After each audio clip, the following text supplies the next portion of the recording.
నాకు నిజంగా చెప్పాలంటే ఒకసారి నాకు ఇది నేను చాలా ఆనందంగా ఎంచుకున్న శాఖ. నేను ప్రభుత్వ ఉద్యోగ కొడుకుని, ఆ జీతాల మీద మేము పెరిగిన వాడిని. మా నాన్న జీతాలు రాకపోతే మమ్మల్ని స్కూల్ బయటికి పంపించి మళ్ళీ జీతాలు వచ్చిన తర్వాత మళ్ళీ స్కూల్లోకి ఎలవ్ చేసినాయి అవి కూడా ఉన్నాయి నా సంఘటన. అలాంటి సంఘటనలు ఉన్నాయి. అందుకని కష్టాన్ని అర్థం చేసుకోగలను. అంటే 1వ తారీఖు జీతం రాకపోతే ఏమవుద్దు నాకు అనుభవం ఉంది నాకు. అలాగే ఆఖరి వారంలో డబ్బులు అయిపోతే కూడా ఆ పరిస్థితి కూడా నాకు తెలుసు. మాకు పొరపాటున మేము ఏదో ఇవి జరిగిపోయినాయి, కానీ మేము ఇలా ఈ సినిమా రంగంలో ఇవన్నీ ఉండటం వల్ల బేసిక్గా చాలా సాధారణ స్థాయి నుంచి వచ్చాం కాబట్టి అన్నిటికంటే కూడా సాధారణ స్థాయి మాకు భగవంతుడి వచ్చిన మమ్మల్ని తీసుకొచ్చిన సాధారణ స్థాయి కష్టాలని మేము మర్చిపోం. అందుకని ఈ రోజున రోడ్ల మీద బయటికి వెళ్ళి ఎందుకు ఆగి ఎందుకు మాట్లాడుతానంటే ఆ కష్టం ఎలా ఉంటుందో నాకు తెలుసు. ఇందాక మీరు ఇచ్చిన రిప్రజెంటేషన్ కూడా ఆ కష్టం ఎలా ఉంటుందో నాకు తెలుసు. సో ఇలాంటి స్పందనకి వెంటనే ఉంటుంది. కానీ నేను కోరుకునేది ఏంటంటే మిమ్మల్ని గత ప్రభుత్వం మిమ్మల్ని భయపెట్టింది. అంతకుముందు ఉన్న ప్రభుత్వంకి మీరు ఏదైనా ఒక నిరసన చెప్పడానికి చాలా బలంగా చెప్పగలిగేవారు. కానీ ఇప్పుడున్న కూటమి ప్రభుత్వం మీకు అండగా నిలబడుతుంది. ఫస్ట్ ముందస్తుగా మేము మీతో గొడవ పెట్టుకోవడానికి ఫస్ట్, ఎందుకంటే బ్యాడ్ బ్లడ్ ఉండకూడదని ఫస్ట్ ఫోన్ చేశాను మీకు. అరే వస్తే నువ్వు కలవలేదండి, నువ్వు కూర్చొని పెద్ద ఆఫీసులను కలుస్తాం, మమ్మల్ని కలవవా అనే ఒక చిన్న బాధ ఏదైనా ఉంటుంది. ఎందుకంటే నాకు తెలుసు, మా నాన్న బాధ నాకు తెలుసు. అందుకని వెంటనే ఫోన్ చేశానండి. ఆ కష్టం నాకు తెలుసు.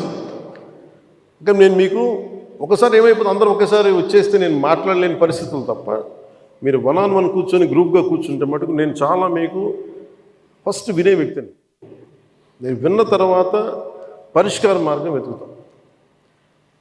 మీకు గత 10 రోజుల్లో గత ఛార్జ్ తీసుకున్నప్పటి నుంచి నేను రివ్యూలు చేస్తూ ఉంటే ఉన్న పరిస్థితి, మీరు ఉద్యోగాలు లేవు, లేదంటే మనకి పర్మనెంట్ చేయలేదు, లేదంటే కూర్చొని గ్రేడేషన్ మార్చాలి, లేదంటే 2003 మాకున్న ఓల్డ్ పెన్షన్ స్కీమ్ అప్లై చేయాలి, రకరకాల అనేక సమస్యలు ఉన్నాయి.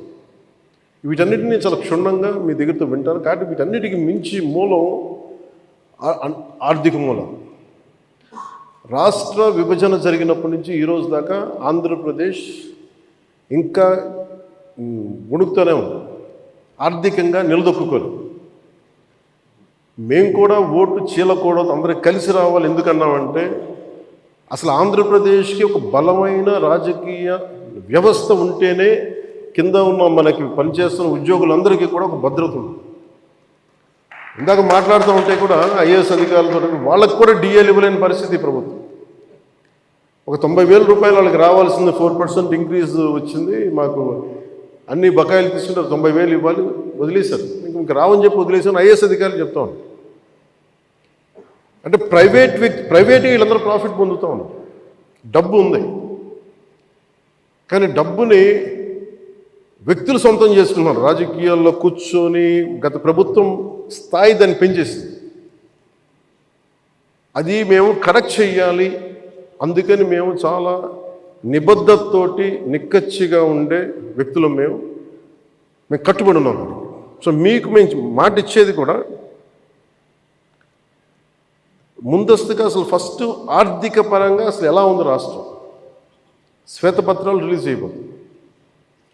ఆర్థిక పరంగా ఎంత బలం, ఏ పరిస్థితిలో ఉంది, ప్రతి డిపార్ట్మెంట్లో ఎంత డబ్బు ఉంది, ఏ డబ్బులు ఉన్నాయి, అసలు ఏమైపోయినట్టు. ఉదాహరణకి పొద్దున ఏదో రివ్యూ చేస్తూ ఉంటే నారాయణ గారితో మాట్లాడుతూ ఉంటే అంటే ఏ పరిస్థితిలో ఉన్నాయి చెప్తాను. ముఖ్యంగా మన పిఆర్కి, మన పంచాయతీరాజ్ సంబంధించి 15th ఫైనాన్స్ కమిషన్ అసలు డబ్బు లేదు, మ్యాచింగ్ గ్రాంట్ ఇవ్వలేదు. దాదాపు కొన్ని వేల కోట్లు రావాల్సింది రాలేదు. ఇప్పటికి ఈరోజు కూడా కూర్చోపెట్టి దాదాపు 1800 కోట్లు అనుకుంటున్నా, 1580 కోట్లు, క్లోజ్ టు 1600 crores రావాలి. సో 15th ఫైనాన్స్ కమిషన్ డబ్బులు వదిలేసుకున్నాం. జల్ జీవన్ మిషన్ లాంటిది గోల్డెన్ నిధులు ఉన్నాయి. సో ఏ పథకం, కేంద్ర పథకాలకి ఇవన్నీ చూస్తుంటే కేవలం మ్యాచింగ్ గ్రాంట్ ఇవ్వలేకపోవడం. నేను అధికారులు పొద్దు నుంచి గత రోజుల నుంచి నేను అడుగుతా ఉంటే ఒకటే అడుగుతున్నాను, ఏమైనాయంటే మీ బాధ్యత కదా, మీరు ఎందుకు లేరు ఇట్లా అని అడిగాను. సమస్య ఏమైంది, సరైన నాయకత్వాన్ని ప్రజలు ఎన్నుకోలేనప్పుడు ఇష్ట రాజ్యంగా ప్రవర్తించారు.